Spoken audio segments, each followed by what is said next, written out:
Assalamualaikum warahmatullahi wabarakatuh. Kami dari kelompok 5 akan mempresentasikan hasil kerja kami dengan judul kualitas jasa dan loyalitas konsumen. Sebelum lanjut ke pembahasan, saya akan memperkenalkan nama-nama anggota dari kelompok 5. Yang pertama ada Septi Anggraini, yang kedua ada Restu Prasetyo Prayoga. Baik, langsung saja kita masuk ke pembahasan. Yang pertama yaitu ada pengertian jasa. Menurut Kotler 2005, mendefinisikan jasa sebagai setiap tindakan atau kinerja yang dapat ditawarkan satu pihak kepada pihak lain, yang pada dasarnya tidak berwujud dan tidak mengakibatkan kepemilikan sesuatu. Sedangkan menurut Zaidham dan Bitnardam dalam Hurriyati 2005 mengemukakan bahwa pada dasarnya jasa adalah seluruh aktivitas ekonomi dengan output selain produk dalam pengertian fisik, dikonsumsi dan diproduksi pada saat yang bersamaan, memberi nilai tambah dan secara prinsip. Selanjutnya yaitu ada karakteristik jasa. Yang pertama ada tidak terwujud, tidak terpisahkan. Yang ketiga ada bervariasi, dan yang terakhir ada tidak tahan lama. Yang tidak terwujud yaitu yang pertama ada tidak terwujud, yaitu jasa berbeda dengan barang karena jasa tidak dapat dilihat, diraba, didengar, atau dicium sebelum jasa itu dibeli. Oleh karena itu, untuk mengurangi ketidakpastian konsumen akan mencari tanda atau bukti dari kualitas jasa tersebut. Yang kedua ada tidak terpisahkan. Maksudnya biasanya barang diproduksi, disimpan dalam persediaan, didistribusikan, dijual, baru kemudian dikonsumsi. Dan sementara itu jasa biasanya dijual terlebih dahulu baru kemudian diproduksi dari konsumen secara bersamaan. Yang ketiga ada bervariasi. Di dalam bervariasi ini jasa bersifat sangat variabel karena merupakan keluaran non baku. Artinya banyak variasi bentuk, kualitas dan jenis tergantung pada siapa, kapan dan di mana tersebut dihasilkan. Selanjutnya yang terakhir itu tidak tahan lama.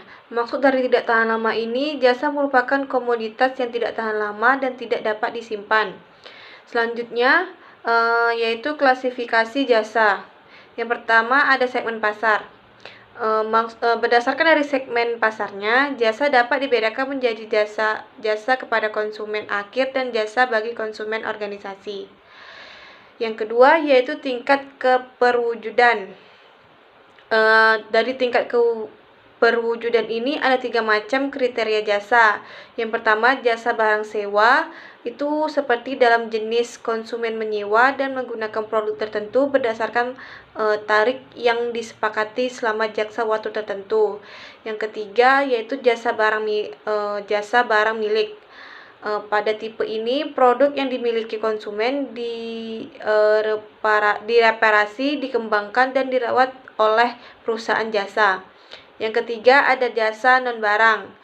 Jasa personal yang ditawarkan kepada para pelanggan itu tidak berwujud. Yang ketiga adalah keterampilan penyediaan jasa. Terdapat 2 tipe dalam pokok keterampilan penyediaan jasa. Yang pertama yaitu jasa profesional, yaitu seperti konsultasi hukum, konsultasi perpajakan, dan pelayanan. Yang kedua ada jasa non profesional seperti tukang parkir, pengantar surat, supir taksi dan lain-lain. Yang keempat yaitu ada tujuan organisasi jasa. Berdasarkan tujuan organisasi jasa terdapat diklarifikasikan menjadi jasa komersial dan jasa laba. Jasa komersial itu terdiri dari penyewaan mobil, bioskop, bank penerbangan dan hotel. Sedangkan jasa laba itu seperti sekolah, yayasan, museum dan lain-lain. Yang kelima ada regulasi. Maksud dari jasa regulasi ini misalnya kayak ada jasa pialang, angkutan umum dan perbankan. Jasa non regulasi misalnya kayak jasa makelar, jasa boga, dan asrama. Selanjutnya itu ada yang keenam adalah tingkat intensitas karyawan.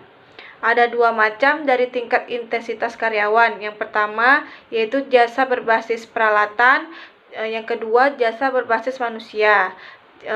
Jasa berbasis manusia itu seperti konsultan hukum, satpam, sepak bola, dan lain-lain. Dan yang terakhir yaitu ada tingkat kontak persediaan jasa dan pelanggan.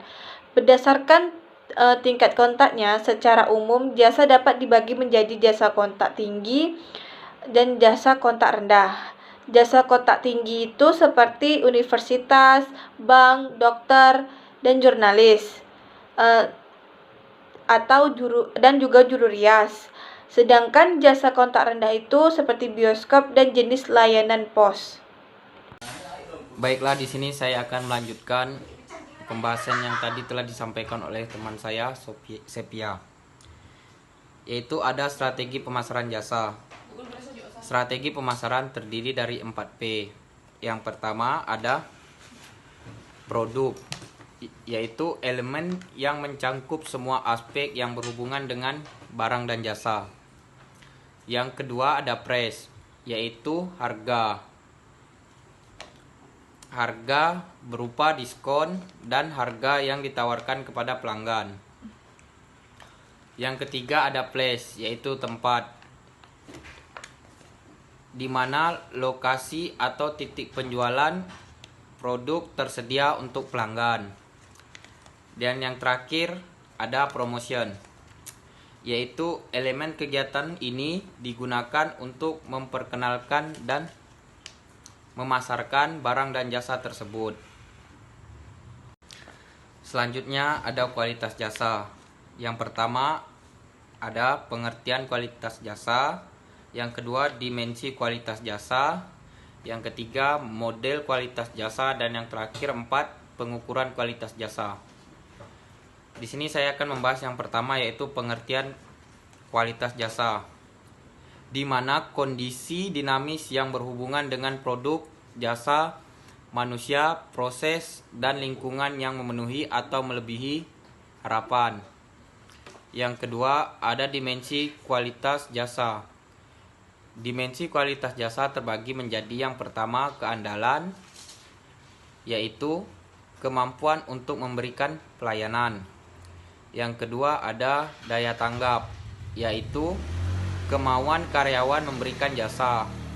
Yang ketiga ada jaminan, yaitu pengetahuan, kemampuan, keramahan untuk menghilangkan sifat keraguan konsumen.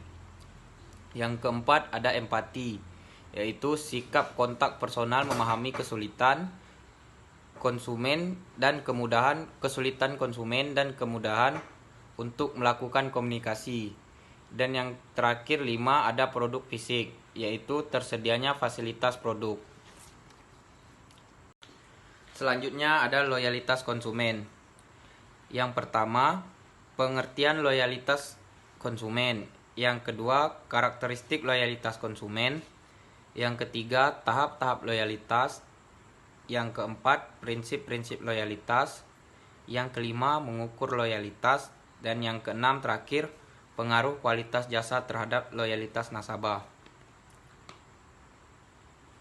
Di sini saya akan membahas yang pertama, pengertian loyalitas. Pengertian loyalitas konsumen, yaitu komitmen pelanggan bertahan secara mendalam untuk berlangganan kembali. Yang kedua adalah karakteristik loyalitas konsumen, yaitu terdiri dari pembelian secara teratur, pembelian produk dan jasa, merekomendasikan produk lain, dan yang terakhir menunjukkan kekebalan dari daya tarik produk. Yang ketiga ada tahap-tahap loyalitas. Tahap-tahap loyalitas terdiri dari yang pertama, mendefinisikan nilai pelanggan, merancang pengalaman pelanggan. Yang ketiga, melengkapi orang dan menyampaikan secara konsisten. Dan yang terakhir, meningkatkan kinerja. Terus selanjutnya ada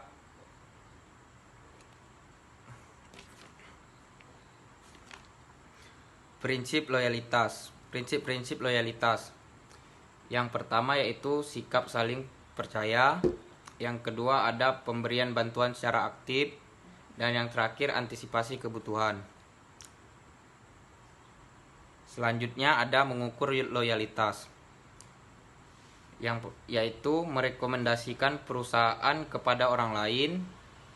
Dan yang kedua melakukan lebih banyak bisnis. Dan yang terakhir pengaruh kualitas jasa terhadap loyalitas nasabah, yaitu kualitas memberikan dorongan kepada pelanggan untuk menjalin ikatan hubungan yang kuat dengan perusahaan. Sekian pembahasan dari kami kelompok 5. Assalamualaikum warahmatullahi wabarakatuh.